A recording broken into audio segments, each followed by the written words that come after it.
This week, we're very happy to welcome on one of our favorite hockey personalities, a new friend of the show, the NHL Insider from Bally Sports, Pete Blackburn. Pete, what's going on? Hey, how are you? We're good, man. We're good. And right off the bat, I want to ask you something that's been trending, not necessarily in hockey lately, but Calvin Ridley, very stupid move, got busted gambling on the NFL. He's an NFL player for anyone who doesn't know. But the interesting side about this is that a couple days ago, Connor McDavid, the face of the NHL, partners with BetMGM. If there's a rumor coming out in like a month that McDavid bet on an Oilers game that he didn't play in, how do you think the NHL handles it? Because that guy is not getting suspended for a year. I don't know. It's a good question. I feel like Connor McDavid is not interesting enough to to personally bet on. And I think that he's been in Edmonton long enough to know not to bet on the Oilers. Mm-hmm. But So even if he especially did, if he's not playing. well, I was going to say though, because like for me, I've been trying to figure it out too, right? Because this is such an interesting time in the world with sports betting. I know you're pretty involved in sports betting as well, but I think in 3 years there's going to be NFL players that are partnered with sports books, and right now we see the face of the NHL partner with one. So how do you kind of separate that boundary between players betting on not necessarily their own teams, but like betting on sports? It's such a weird time to figure out. I feel like it's pretty black and white. It's just you can't bet on the games. Like Fair. you can be the face of the sports book without betting on the games. And like I know there's the argument that like people were making the argument that like he bet on the Falcons to win and like sure that's better than betting on them to lose, but it's also you can throw or shave points without like causing your team to lose, like you can prevent your team from hitting the over, or you can prevent, you can you can bet on your team to like cover the spread or not cover the spread and like still mess with the numbers. And you're kind of like, you're still in a position where you're compromising the integrity of the game and the integrity of like betting for everybody else. So your best bet is to just not be involved in that if you're a player. So Yeah. Yeah, no, Yeah, I feel that. yeah, and I actually just wanted to jump in here, Pete. Johnny kind of skipped over it a little bit, but can you just go into a little bit more about what you do? I know you work for Bally, but would love to know some more.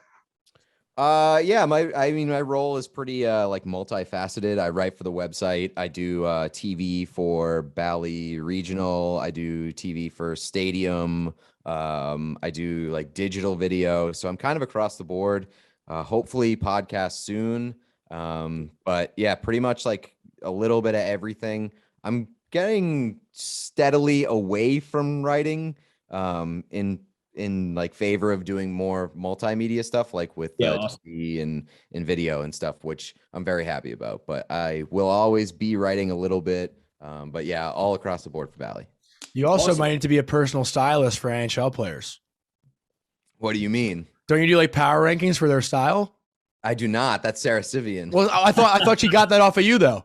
No, I do like a lot of like style stuff for like jerseys and stuff like that, but not like casual off ice style. Well, what are your favorite NHL jerseys then? I mean, not blowing smoke. The Rangers have awesome jerseys. Ooh. I think like my favorite jersey ever is the original Mighty Ducks jersey. That jersey's legendary. Kind of a it's so basic great. answer. It is a basic answer, but it's super popular because it's like so universally beloved. I think like if there were like a few teams that would go back to like their reverse retro styles, like Bringing it back. if the Kings went to the purple and gold, Yeah, those like are sick. the Chevron logo that they have, like those are unbelievable. That would be like easily a top tier jersey in the league. Those are so nasty. I'll blow smoke right back because I actually think the Bruins black jersey with just the B on it, like that. Yeah, like I think they wore it the other night. I think that uniform is so gross too. I hate it. You do? Yeah, I think it's so boring. Really? Yeah, like I like the template of it. I don't like just the B. I like the Mhm. spoke B always, unless they're gonna do like a meth bear third. The meth bear is my favorite logo. I love it. I want it on the shoulder patch again. So yeah, I mean, like I have a ton of jerseys here. I'm a huge jersey guy. So my favorite Bruins jersey is the '80s style, which I have. I have a Charlie McAvoy one. No way. and it's awesome. So like I have insider information that the Bruins are going to be going back to those jerseys, I believe, for their centennial season in 2024. So I think that they're going to go with the 80s style jersey, and then they're going to have the reverse retro as the third. Yeah, pretty cool. Yeah. Yeah. And how many different teams jerseys would you say you have? Just hockey. Yeah. Just hockey. Just hockey. I would say like probably like 15 to 20. And it's growing because I'm doing this thing now where every stadium that I visit, I'll buy a jersey from the pro shop. Just bought Kings one this weekend, and like a month and a half ago, I bought a Rangers jersey. Tried very hard to find Brian Leach, and I couldn't get it. So it's hard to find jerseys in the pro shop that are small enough for me to fit. I'm a small guy. Do you have a Kraken one? I do not. I was like pretty high on those jerseys to start with, but I'm like pretty lukewarm on them now, and I think that they look worse in person because they're so dark. They're way darker than I expected. Like they're very, very dark blue. I want to piggyback on the jersey thing too, because all right, so I haven't bought a hockey jersey since I was in like 10th grade. The like jersey that I wear to every Ranger game is a Winter Classic. It's a Winter Classic Artem Anisimov jersy right here.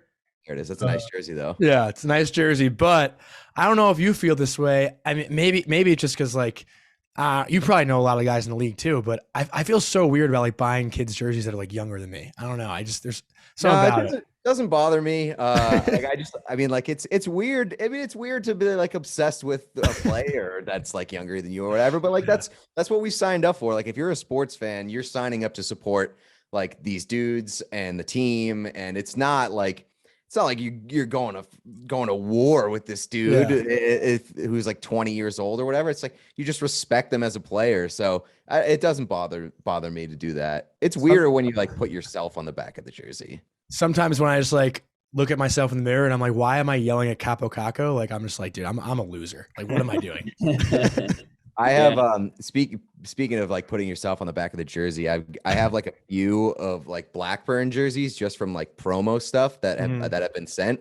Like the Disney Plus sent me a like a District 5 Ducks jersey with Blackburn on the back, and like it's my favorite jersy ever that I own. And you can't wear it. It's like I don't know if I can wear this in public. Like what am I going to be, the asshole that shows up somewhere with my own jersey? So I'm like finding ways to display it around the house and do it that way. Yeah, there's nobody worse than like that 40-year-old dude that wears the Ranger jersey with his name and number and the C on the front too. Yeah, that's right. Yeah, I'm the captain, baby. Donnie just lost us at least 50 viewers. Yeah, probably. But circling back to what I was saying about the Kraken before, I wanted to talk about, do you think the league should be having another expansion draft anytime soon? And if they do, where do you think the next city should be? I think that you're probably pretty set at 32 teams. Like I wouldn't want to see the league expand beyond that. Like I'm more of a fan of like making the league smaller than watering down the product. But I hope it sticks at 32. I do think that there's probably going to be like a relocation at some point. And if it's maybe it's Arizona, maybe it's one of these other teams that isn't doing super hot, or Calgary or something who can't strike an arena deal. I think it depends on which team is moving. It probably makes a difference on where they end up, but I know there's been talk about like Houston getting a team. It's been talk about like another team in Quebec. I'd like to see like a Portland get a team, because they show out for the teams that they do have, and they always seem to perform pretty well. And obviously with the Trailblazers, they have an arena that they could multi-purpose. And then like, I'm a huge Austin guy.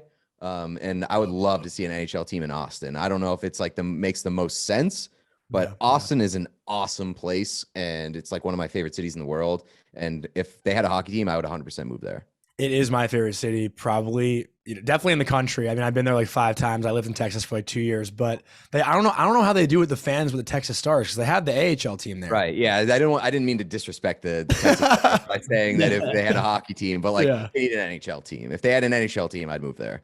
Yeah, that'd be sick. Also, Portland low-key has a really big soccer fandom. Right. Yeah, that's what I'm saying. Yeah. Like to show up for the teams that they do have. And it's a great area. And now that you have a team in Seattle, like you can have geographical rivalries over there, and then Vancouver, and it could work there. Yeah, that makes sense. Yeah, I agree with that. And I think I'm also set at 32. I would hate, I just like even teams more than odd, I feel like. And also I think Houston would be really cool. I feel like it's the only super major city in the US that doesn't have a hockey team right now. So I don't know if they would really, I don't know how Houston would do with hockey though. I don't see it. huge market though. They just have like one of the biggest cities in the country. But I feel like the Rockets suck this year. Like I'm a big NBA fan also, but I feel like the Astros and the Texans get like I just don't know how it would go. I mean Dallas I guess has a really good hockey I guess fan turnout. Yeah, I mean it obviously like depends on how you run the team and how you win fans over, but like they would have a shot. They'd have a fighting shot. But speaking of basketball a little bit too, I'm a huge, like I just said, I'm a huge NBA fan, diehard Knicks fan, which sucks. But I actually love what they've done the last year with the play-in games. I don't know if that's something the NHL would embrace, but I think it'd be so cool if you had. I mean, what could be bad about like an 8 versus 9, 9 versus 10, or 7 versus 8, 9 versus 10, like Game 7 type of atmosphere to get into the playoffs? I think that'd be so sick. It would be like with any Game 7 winner take all is like unbelievable atmosphere no matter what sport we're talking about here, but the unpredictability and the randomness that goes into any NHL game is just like off the charts. Like the Arizona Coyotes have beaten the Colorado Avalanche twice this season, so like you're talking about a single game here to get into the playoffs. I would kind of hate it.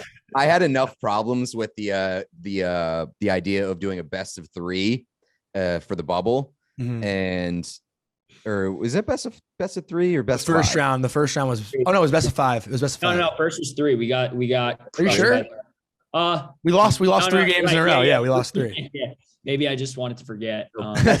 Best of 5. Like I had enough problems with that being like, okay, you drop like a couple right off the bat and you're already like up against the wall. And hockey's just so unpredictable and like random, and that's part of the reason why I love it. But I think that I would hate like a 1-game play-in.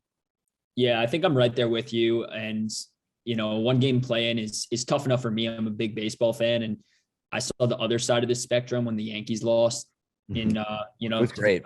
Yeah, Great.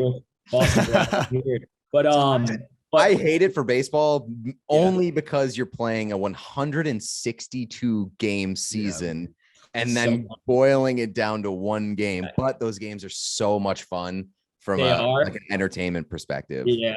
I mean, the Yankees made it quite a few times in the last 5-6 years, and they've won every single time in the 1-game playoff except this year. But seeing the other side of the spectrum sucks. So I'm right there with you. And I had a question circling to big games.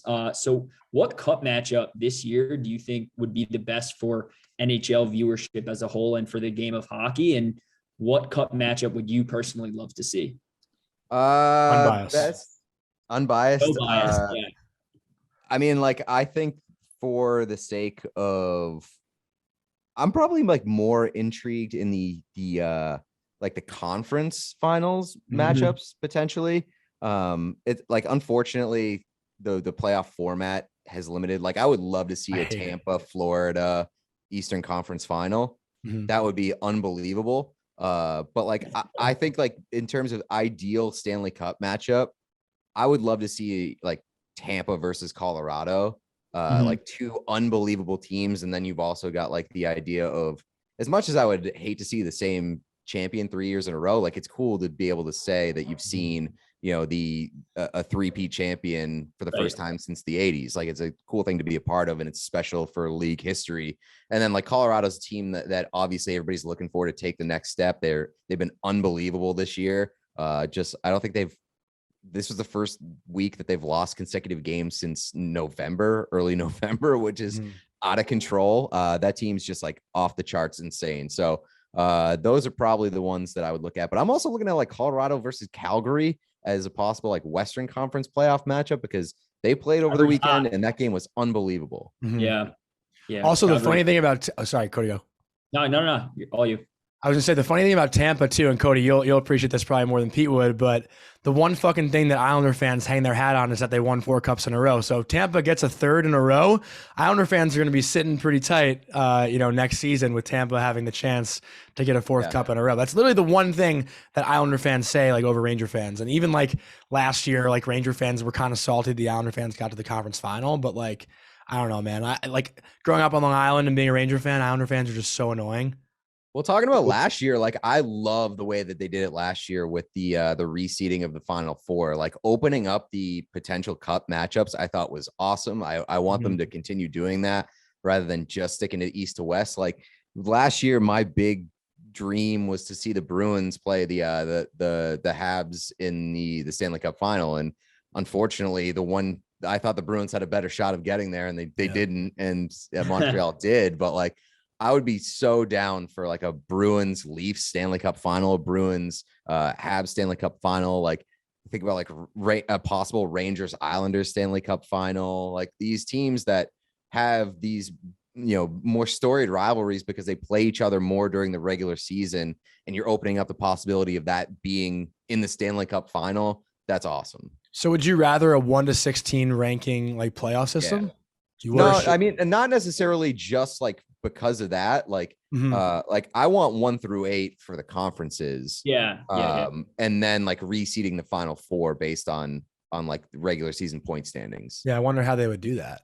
Yeah. I mean, I guess you like obviously the standings, but I feel like there's such a disadvantage sometimes too, because I feel like the East is so much stronger than the West right now.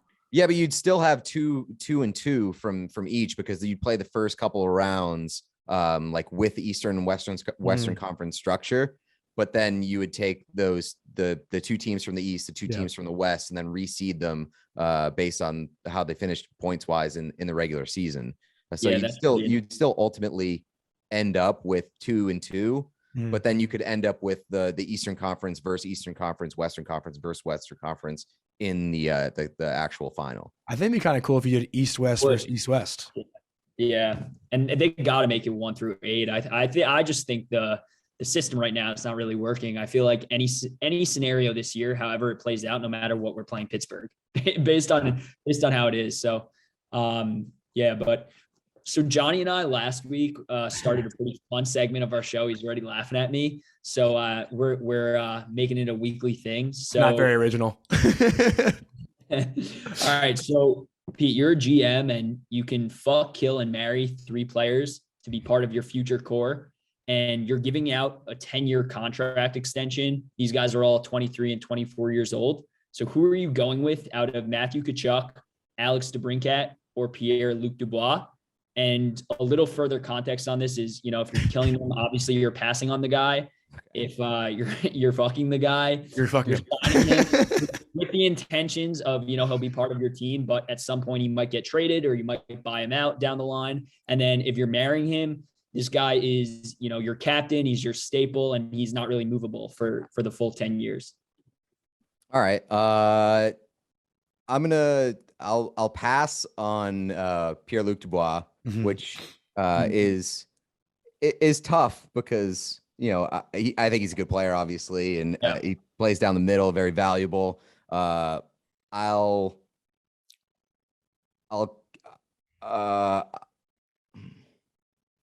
F DeBrincat, just based. He's an unreal goal scorer. But obviously undersized, which I love personally, near and dear to my heart. But I think that like full skill set wise, I'll probably hang on to Tkachuk just based off of the rarity of like that type of player. I mean, he's obviously very skilled, but he plays tough, and he's a guy who gets under opponent's skin. Like as a Brad Marchand worshiper, like that's the kind of guy that I want. It's a rare piece. It's a rare commodity to have all of those things in one package. And it just seems like a guy that like would be awesome to build your team around. Yeah, this might be like a first time in history because me and Johnny had the exact same responses. The exact same thing, like same thing with, we just think Tkachuk all around is not that he's a better player, but they're all very similar, around. but he just brings more to the table, and he's physical, and you love that about players. And then obviously he's scoring goals as well. But I do think DeBrincat's probably the best natural goal scorer. But I had the same answers. And Johnny, I think you did too. Kachuk is the only player out of those three who has literally broken an opponent's brain with Drew Doughty repeatedly. Yeah. It's unbelievable how much space Matthew Kachuk takes up in Drew Doughty's brain. Just free real estate since the second he entered the league. And Kachuk doesn't show like any frustration towards Doughty. It's like, no, it's the best. It's the most wild thing ever. Wait, but let's give you the same question, but a harder one and a biased one. Same exact question. Marchand, Bergeron, Pastrnak. Oh man. Like right now, or are we no, like they're all like in their prime. Okay, they're all in their prime. I mean, Patrice Bergeron, absolutely marrying. He's the perfect player, and he's everything that you want, and like he's got it all across the board. He's handsome. He's unbelievable. Like he's the best defensive player and like the best defensive forward in the history of the league, basically. And I think F Marchand because he's like an elite goal scorer, elite offensive player, very, very, very good defensively because he studied at the Church of Bergeron for his entire career. And like as much as it pains me to say it, but like Pasternak's not the well-rounded player that the other two are. Yeah. And like he's an elite offensive player, but he's somewhat weak and susceptible defensively. Okay. And one final version since we should keep doing these the rest of the show. The rest of the podcast. This is just podcast. What about Igor Shesterkin, Adam Fox, and Artemi Panarin? That's a really good one because like a week ago I tweeted like it's very cool that the Rangers have had a legitimate Hart candidate in 3 different players in 3 straight seasons at 3 different positions. Oh man, that one's so hard. It's gonna break your brain. Yeah. I guess like it depends on what like you're obviously taking them at the height of their powers. Yeah. Correct. All prime. And they're all so important in like such different ways. Igor and Fox are in their prime, and I mean, I guess Panarin is too. Not far off. Yeah. Shit, that's such a tough one. Oh man. I can give you my answer. So like assuming that like Igor is going to be this, like if I'm taking him at the height of his powers, but all right. So here's the deal. All right. So I'll take Adam. This is such a hard question. I'll take Adam Fox as the marry just because like you need that like number 1 defenseman, like a Norris caliber defenseman. That's just such a luxury to have. And he's obviously an unreal facilitator on the blue line. I will F Igor. And the only reason that I didn't marry Igor is because of your classification that like you are stuck with this guy for like 10 years. Yeah. And goaltending is just so hit or miss. And I know that you're saying that like you're getting him at like the height of his power and in his prime, but like there have been goalies that have been in their prime and they've just like kind of waned, gone up and down. Like, I mean, like Connor Hellebuck this year, like the past 2 years, Connor Hellebuck's been unbeatable. And this year he's looked like pretty average. And like, obviously he's behind not a great defense, but he hasn't been behind a great defense in years and he's still looked unbelievable. So goaltending is pretty unpredictable. So that's the reason why I'm okay with just marrying him or just effing him because like goaltending is so goddamn important that like to have a guy like Igor, you guys know it changes the entire outlook of your franchise, the entire like trajectory of your team in the course of any given season.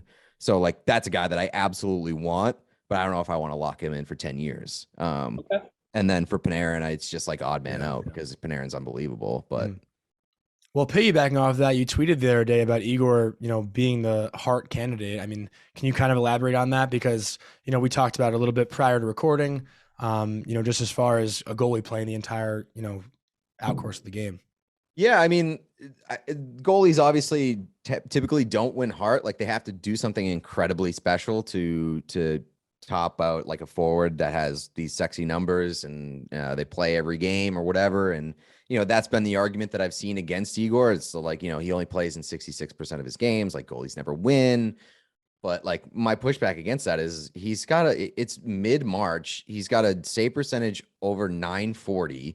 His goals saved above average is above 40 in like, I think he's got like 30 something games to his name. Mhm. And the next highest mark in goal save above average is like 21. So he's almost doubling goals saved above average any other goalie in the league. And then like for the argument that he doesn't play every game, it's like, okay, but he plays 60 minutes in the games that he does play. And we all know how important goaltending can be. So if you have a goaltender that's that much better than everybody else at the position, and like in context, you look at what's happened to the Rangers and like where the Rangers are this year, you cannot make the argument that this team would be in the same spot without Igor. Like that, the numbers without them, they have a losing record without him. And like, he's very clearly carrying this team to like above expected results. And I mean, if we're talking about most valuable, he's the most valuable to me. And like, and again, like if you're making the argument that like your counterpoint is like how many games he's played, I would also say like, well, if he's that important to your team, you don't want to run him into the ground before the playoffs. So like, he's obviously going to get nights off. And so like, as long as he plays like 50 games, 45, 50 games, and he keeps up those numbers, I'm fine with making him my heart pick. Yeah, and I'm right there with you. I think at this point, for me at least, it's Igor and Matthews, and then everybody else. There's obviously a lot of good candidates, but I just feel like Igor is playing out of his mind. And I did see a stat the other day that tonight, if he's, against the Wild, if he saves 32 out of 34 shots, which is still a very, very good game, his save percentage goes down. So that's just like crazy to think about. Yeah, that's outrageous. Also, that probably won't happen because the Wild have been playing absolutely atrocious hockey recently. Although that's a dumb thing to say on a podcast that is not coming out immediately. So it's coming out Monday, so it won't be that outdated. All right. Well, the Wild have been playing atrocious unless they haven't been. So unless that changes, but I think the Rangers are going to beat them tonight. But to your point too, Cody, tonight anyways, but Georgiev's playing tonight anyway. But about Matthews too being the MVP, and something that I think there was a lot of argument last year with Fox winning the Norris is that if you vote for Matthews to an MVP and the Leafs don't make the playoffs, like how is he an MVP? He's not, because the Leafs aren't a guarantee to make the playoffs right now. And I think that was an argument last year with Fox, but in that sense, when you're the most valuable defenseman to a team that like isn't a playoff team, I think it just makes your points like that much better because, Victor Hedman, as great of a year as he had, he's on the Tampa Bay Lightning with Kucherov, Stamkos, and all these guys that, are the Stanley Cup champions. And what Fox did, on a team that can't make the playoffs, I think is even that much more impressive. So I think like to your point with Igor carrying a team, that probably shouldn't be here, I think that makes it even that much more valuable. Can't argue. Yeah. And I mean, like, that was why McDavid was such a slam dunk for Hart, is because like, not only are the numbers outrageous and he's so much better than everybody else, but you also look at what that team would be without him and like how that team performs when he's not on the ice. It's just like the biggest home run. Unfortunately for goalies, you don't really have like the sample of like what they look like not on the ice, because they're on the ice for the entire game. Like you have the record with them out when like they sit, and I think that works in Igor's advantage. So count that for a point in Igor's corner. Yeah, no, definitely. Pete, are you cool with like one more each? Is that cool? Yeah. Right. Cody, you want to go? Yeah, you took the words out of my mouth. So Pete, if you could go back in time and witness any one NHL moment in history and have a front row seat to it, what would it be? It has to be NHL. I guess doesn't sound like you want it to be. I know. I would have picked like Miracle on Ice. That would have been probably the one. Okay. Hockey moment's fine, but I probably would pick Miracle on Ice because I love like the international game. I love the Olympics, and like obviously that's the one that like stands out to everybody, and it's just like the incredible upset. That's definitely one that I would choose. Is that your favorite movie? It's up there for sure. Like I've watched that movie probably more times than any other sports movie I've ever seen in my life. Same. He's a Boston guy though. He probably loves like "That's My Boy" or Happy Gilmore. I mean, what's wrong with Happy Gilmore? Nothing. Those are my favorite movies. That's why I said it. Yeah, those are my favorite. His is probably The Town, which is a great movie though, for sure. Yeah, it's a great sports movie. It takes place at Fenway. I think "That's My Boy." So does Ted. Ted takes place at Fenway too. That's right. I'm gonna kind of flip around. What's up? Fever Pitch, right? Yeah. I think that's Fenway. I'm gonna kind of like rearrange Cody's question, and if you could like change the outcome on one game, like in history, I guess, of the NHL, or maybe even international. Game 7 play. of the 2018 Stanley Cup Final. Like Bruins beat the Blues. Number one, I was there. I would have got to see them raise the Stanley Cup. Like that would have been that bucket list. Yeah, I was at Game 7. Ripped your heart out. It was awful. I was also at Game 5 with the Achari trip game, and that also ripped my heart out. And they were very similar games. It was tough. But yeah, that's one I would choose. One, because I was there. Number two, because like Tuukka Rask is one of my favorite Boston athletes, favorite Bruins of all time. And he just gets like the craziest, most unfair hate from Bruins fans who like always, there's just like this huge segment of Bruins fans that think Tuukka Rask is overrated and like he can't win a big game. And he had an unbelievable playoff run during that playoffs. And, obviously it didn't go well down the stretch. And like he was outdueled by Jordan Binnington, but like he still had a really, really good playoffs and still had a really good Stanley Cup final. I wanted that one so bad for him. Like I wanted it so bad for him to just like be able to shut all those people up and cement himself as a great. Yeah. And so like Tuukka lost 2013 and in 2019, or is it 2018? One of those. 2019. We feel your pain, man. We feel your pain. We wanted one for Hank. Yeah. Yes. It's the same thing. Like Tuukka to me is almost the same as like Lundqvist in like, I mean, like, I think that Lundqvist was like. I get what you're saying, but he's just not close. No.